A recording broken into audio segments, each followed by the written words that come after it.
Blah, blah, blah, blah, blah, blah, blah. Check 1, 2, 1, 2. That's way too official. Check. Check. Blah, blah, blah, 1, blah, 2, blah. 1, 2. Check 1, 2. You're not impressed?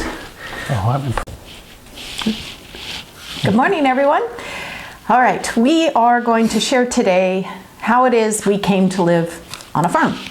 Because, well, we didn't start out here. In fact, in the last video, we shared that we both never lived in the country before moving out here. I was in a cul-de-sac and you were LA suburb, right? Correct. Yeah.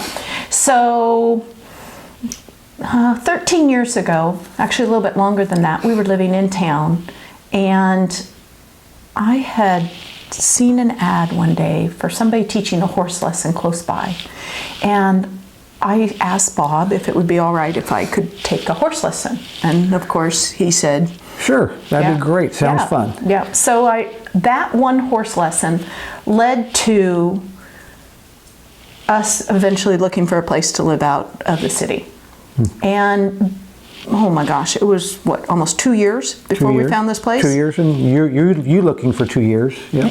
Yeah, you were busy working. I was working. Yes, and as we went, the day I found this place, and I said, well, let's go look at it. I don't expect much, but it's in our budget, and there were a few parameters. You know, keep the kids in the same schools, had to be in our budget, have a barn. Place to keep the horses. We had two horses at the time. Yeah. And we were paying, fair amount. Almost our mortgage payment. Yeah, at that time again. To board two horses, because Kim was having so much fun. I decided, well, I need a horse too, because you can't have all the fun. So we needed to have a place we were able to keep our horses, and a livable house. A livable house. Yep. Yeah. That was on the bottom of the list. Horses top of the list. Afford it second. Keep the kids in the school. Yeah, I was up there, and then a livable house. Yeah. So when we came out here, the real estate agent and his wife brought us out here to view the property.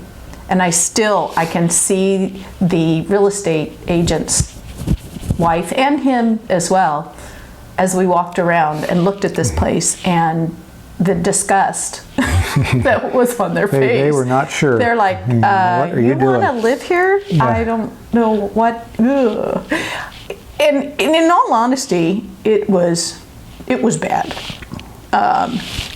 It had a lot of years of neglect, but the bones were good, and Bob and I could both see a way forward here. And it had a barn. And it had a barn. A barn. Yep, which I think, best to our recollection, the barn as it stood was built in 1980. Yeah. Is the best we can tell, and it was really good. Although it had been basically stripped out, it was clean, but all of the stall fronts and a lot of the structure and stuff was just gone. Yeah, but it had a concrete floor, so that was beautiful. Yeah.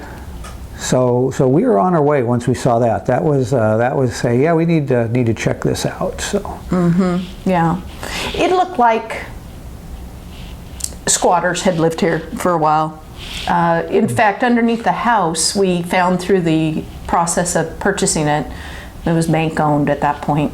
Underneath the house, all of the ducting had been eaten, destroyed, eaten by rodents. Yeah, the flexible ducting for the furnace in there had been eaten. So we just had spirals of wire with nothing around them going across there. Yeah. And I can kind of finish that little piece up to say that when the inspector did his home inspection for the purchase, he came out this little crawl hole on the side, and he dusted himself off, and looks like he'd been through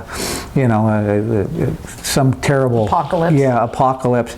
I said, well, what'd you find? What'd you think? And he goes, well, he says, it's very unconventional.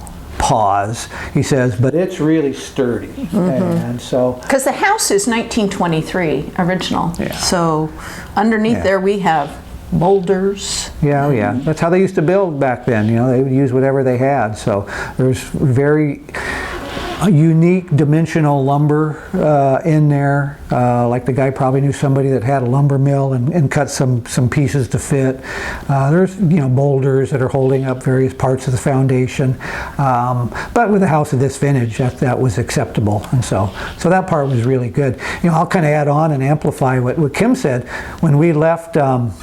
Newburgh the day to come look at this house, and she's very right. She said, don't expect much, but she says this one might have some potential. We had looked at some houses prior, and so we turned off the main street and up this gravel road, and right then I go, this might be kind of cool. This might be I hadn't even seen the house yet, didn't even know where it was. She said it's up there somewhere, and I said okay, but we started going up this long gravel road.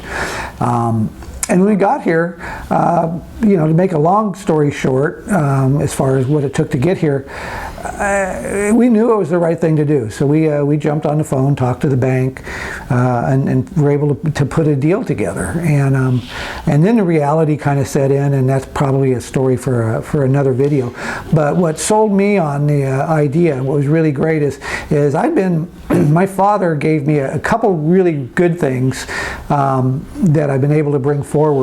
One was he taught me just through example that you can fix most anything. You don't have to worry about it. You look around, see what you've got, figure out a way to fix it, and you're going to be okay. And I learned that as a young age, and that has served me very well coming here. The other thing that I knew was going to be a good fit is from that ability to fix and to build things, I've realized that I'm not a fine finish carpenter.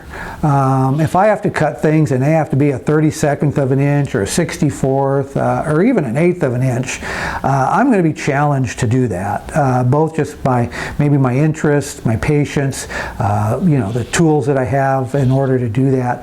But living on a farm, that kind of goes out a little bit, and I'm really happy if I can hit something within 1/4 of an inch, and on a good day maybe an 1/8 of an inch. Those are good measurements for me. So with that in mind, knowing as much work this place was going to take, we decided, let's do it, and so we jumped all in. So that's my 2 bits on the story to get here. We will gather together some pictures and share those for you so that you can see the before, during, and after. Many of you have been here to see over the years, the progress, and others have just joined us recently. So obviously, this is Jeffrey. He wanted to be part of the video today. Yeah. Jeffrey has been with us. He'll be 18 at the end of the year, so he's doing really good. Yeah.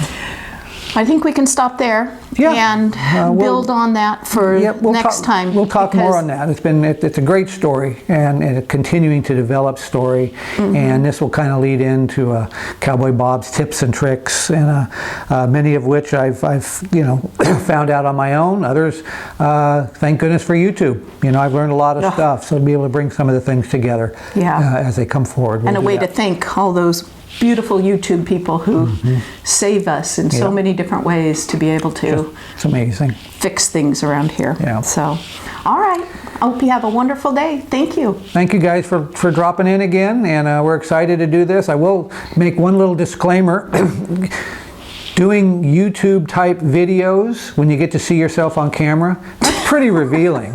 And the first 2 that I did, I've kind of in my own mind nicknamed myself Blinky Bob, because I will be talking, I'm going like, rah, rah, rah, rah, rah. And I go, what in the world am I thinking?